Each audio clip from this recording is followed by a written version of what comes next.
Hello my lovelies, welcome back to Allotment of the Dead. And in today's video I'm going to be sorting out this little baby. So I've got about maybe a couple of litres of chili jam that didn't set. So there's a number of reasons why this happens. So I've used the Nigella Lawson recipe. That's not the reason why it didn't set, but the reasons why these don't set, I mean this would be great as a syrup, I mean the taste is still fantastic, but so the reasons potentially why this won't set is the acidity is not quite right, or there's not enough pectin, or there's not enough sugar. So one of the ways that you can actually try and make this set is by reboiling it with a little bit more sugar. So that's what I'm going to do today, and we'll see if we can get this into a jam consistency rather than this lovely syrupy hot mess that it is at the moment. So we'll give that a go. Okay, so from the batch I made, I've got about just over 2 litres, so 2.25 litres. And the instructions really to rectify this means that you add about 2 tablespoons full of sugar for every 250 millilitres that you've got that you need to reboil. So for this it works out about 250 grams of this jam sugar, and that will be added to this sugar once it's boiling away nicely, and we'll try and get it to set. So let's set up our muslin pan. So nice muslin pan, got it from Amazon probably about 1.5 to 2 years ago.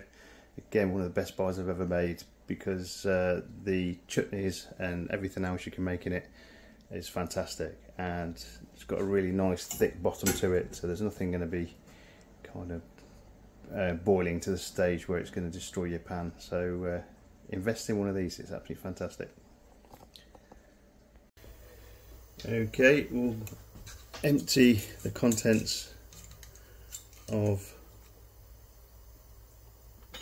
these jars into, let's see if I can get the lids off them because they're well sealed.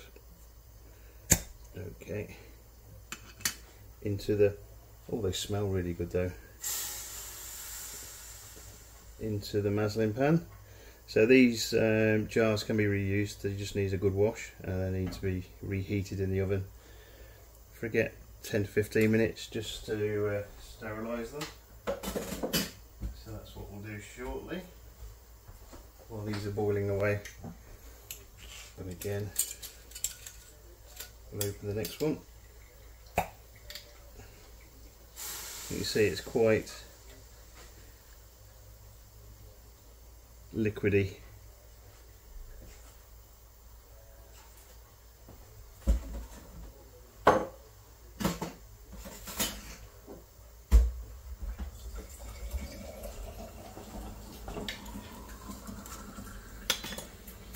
Again, the heat transfer on these muslin pans is quite good, so they come to the boil quite quickly.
Okay, so you can see that nice, gorgeous red colour. You can smell the chilli in the air already. Okay, so what we'll do is we'll bring that to what they call a rolling boil. So there should be bubbles over the entire surface of the pan, and then we'll put some more sugar into it.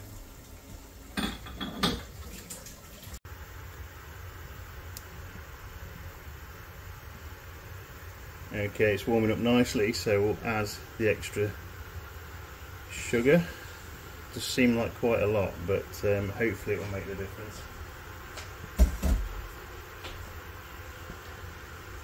And we'll just give it a little bit of a stir in. It should melt down quite quickly.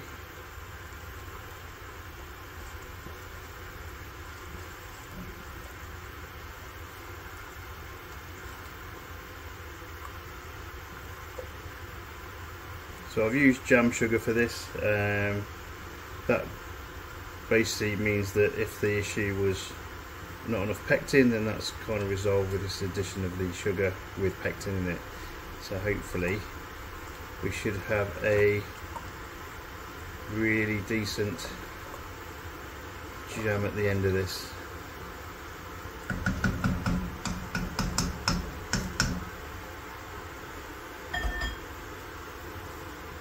Okay, so we'll just bring this to a rolling boil, so we'll come back shortly. Okay, so here's your rolling boil. So you've got bubbles across the entire surface of the pan. You don't really want to have this going for too long. It needs about 10-15 seconds or so once you've got to this rolling boil. As I say, we've cooked this through already. We're just trying to rectify it not setting very well. So we'll turn that down, and we'll do a quick test on it. See if that test works. Bear with me. So this whole kitchen smells absolutely gorgeous. But what we'll do, I've had this plate in the fridge for a while, so it's cold, and we'll put the jam mixture on it, and then we'll see if that sets.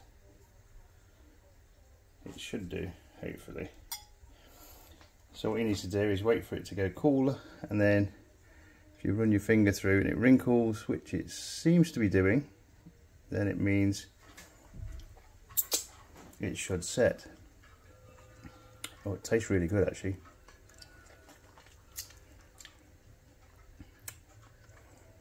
Okay, I think we're done. So what we'll do is we'll re-pop the jam into the jars and then let it finish its setting. Hopefully this should rectify the syrup consistency of our jam. But yeah, really, really good.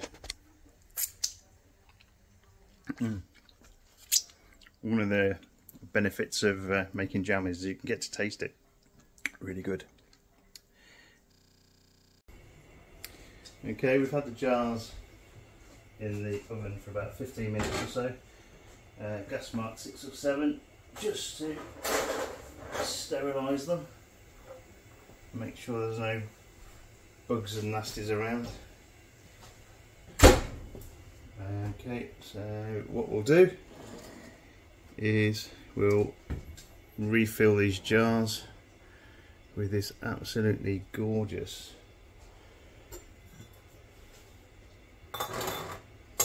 jam. Okay, so let's try and move that a bit closer so we're not dropping jam everywhere.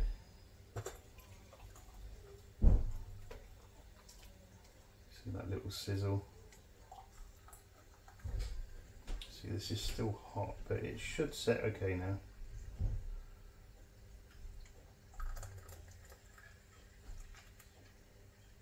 Okay.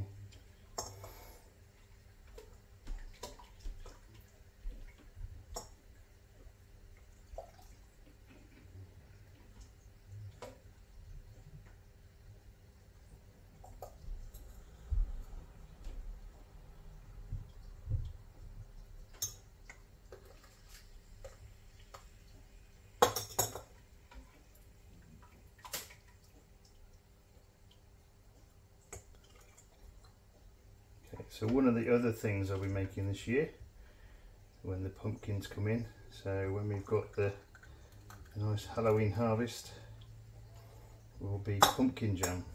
So something I found last year. I didn't know you could make jam with pumpkin, but it's really good, really tasty. So it's definitely something that I'll be making this year, as well as a little bit more jam as well. So there'll be some more chili jam. I'm toying with the idea of making a super hot chili jam, but I'm not sure there's going to be many brave enough to eat it. Maybe a small batch. Let's see how that goes.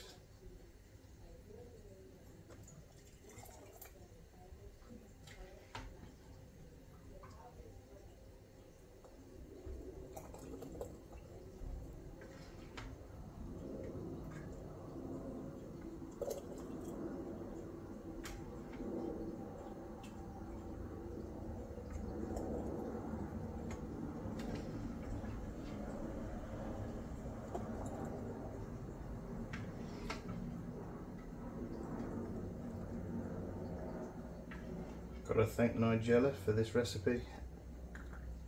One of the really good recipes that she's got, amongst others. Okay, looks like I might need to tip the pan up a little bit just to get the rest out.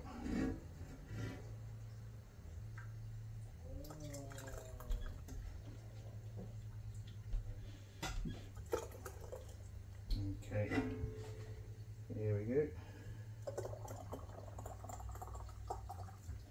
So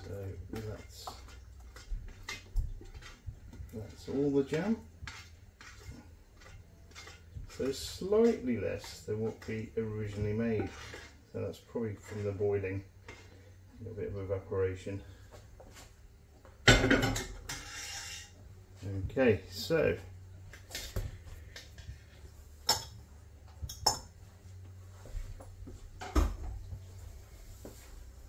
what we'll do is we'll put these nice kilner lids on.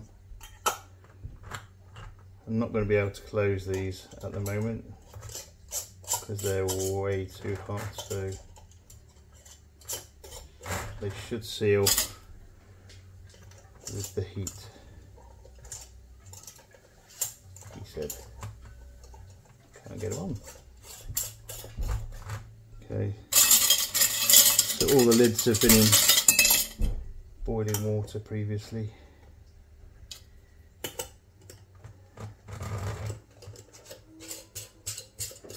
I'm not going to make that mistake of touching these jars. I did that once, ended up with really horrible scald.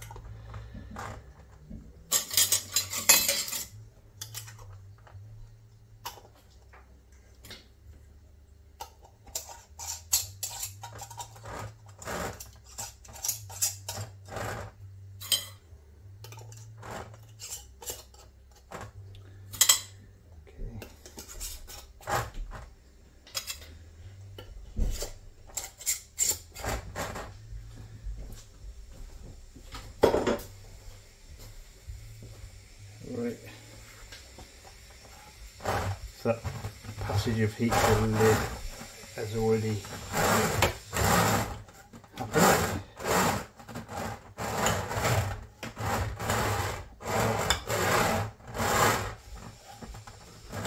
That one was really hot. Right, okay, so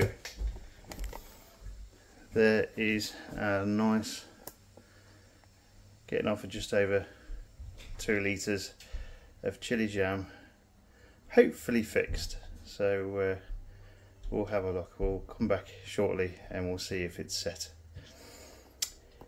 Anyway, okay, sometime later. Okay, so we've been out and about, gone to a couple of farm shops this afternoon. So 2 or 3 hours has gone by, and these guys are now well set. So we'll show you the consistency of what the jam was before. So it was like a syrup. You can still use it pretty much on ice creams and things like that. You can still use it on a lot of things. I even had a bit on a bit of toast and it was still fine. So that's kind of the before, and the after is, yeah, I will show you on this one. So this is the jam that's kind of nicely set now. So still a bit of movement to it, so it's kind of what you'd expect. But it's actually more of a jam consistency now rather than the syrup. So the fix that we put in place has worked. So an excellent afternoon's work, really. So what we'll do is we'll put some nice little labels on these, and they'll be ready then for might be give some away as gifts, but absolutely fantastic. These are the one of the things that I make every single year that people always ask me whether there's more. So we'll spirit these away somewhere. Anyway, so that was just a little video then, just to point out that sometimes if you make something and it doesn't go right first time, a lot of the time there's always a way to reverse the errors and issues you've done in the first place. You don't always know there's an issue straight away. I mean, this the fact this jam hadn't set properly, I couldn't really tell till it had cooled down a bit. So we found out that we needed to do something with it. So the easiest way to rectify it is always going to be a little bit more sugar, a little bit more pectin, and it's done the trick for us. So anyway, all the best, guys. Take care. Bye bye.